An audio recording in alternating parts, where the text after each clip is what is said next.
Hi everyone, I'm Wendy, and today I'm showing you how to batch prep roasted garlic without oil. Roasted garlic is one of the best ways to add flavor to any meal, especially when you're eating a diet low in salt, oil, and sugar like I do. So it's great to keep plenty of it on hand. Let me show you how.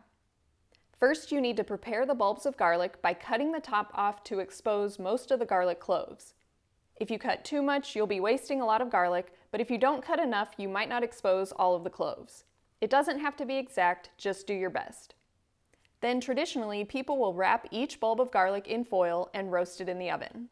I try to avoid putting my food directly in foil, and individually wrapping each bulb uses quite a lot of foil. Plus, if I'm going to the trouble of roasting garlic, I want to roast a lot at once. To solve these problems, I like to put parchment paper in a casserole dish. If you crumble up the parchment paper, it will mold to your container a little bit easier. Then simply line up your prepared bulbs of garlic. As you're cutting the tops of the garlic off, if you miss a couple cloves, you can go back in with a paring knife and very carefully cut any that you missed. And as I mentioned, depending on how much of the top you cut off, there will be a little bit of garlic left behind. If you're patient enough, you can pop these little pieces of garlic out and then simply mince and use it in your next meal. You can also take the garlic scraps and save them in the freezer to make vegetable broth along with any other veggie scraps you have. Then, once you have all your bulbs of garlic in your dish, we'll add a little bit of water.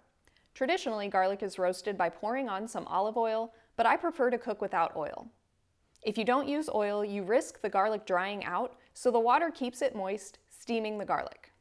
But don't worry, you'll still be able to get that nice caramelized garlic in the end. Add about 1 to 2 tablespoons of water per bulb of garlic. Then I'm just going to gather up the parchment paper to loosely cover the garlic, and then I'll take one piece of foil and tuck that in to trap the steam. This way the foil is not in direct contact with your food, and you're using less foil than if you individually wrapped each bulb. This will go into a 400-degree Fahrenheit oven. I start with about 40 minutes and then I'll check it. You'll want to make sure that the water doesn't fully evaporate, or again you might burn the garlic. So after 40 minutes, I'll check and add water if needed, then wrap it up again and put it back in the oven for another 30 or 40 minutes or until it's nice and golden brown. If you're in a hurry, you can also air fry your garlic. Prep the bulb the same way by cutting off the top, then simply set it cut side up in the air fryer basket and air fry for about 20 to 25 minutes at 400 degrees. Whichever method you use, once it's roasted, let the garlic cool enough that you can handle it without burning yourself.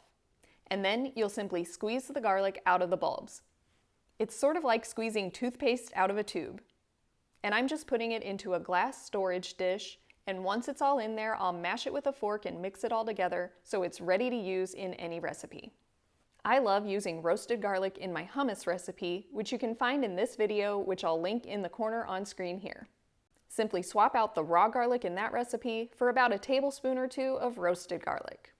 You can also use it in salad dressings or sauces, put it in mashed potatoes, on top of a whole food plant-based pizza, or use it as a simple spread on top of toast. If keeping this in the fridge, I like to use it up within about 3 or 4 days, but if you don't want to risk wasting any of that golden deliciousness, you can also freeze your roasted garlic. Roasting garlic is a bit time-consuming, but it's definitely worth the trouble. And this method makes everything more efficient because you can roast as much garlic as you want, then freeze it so you always have plenty on hand.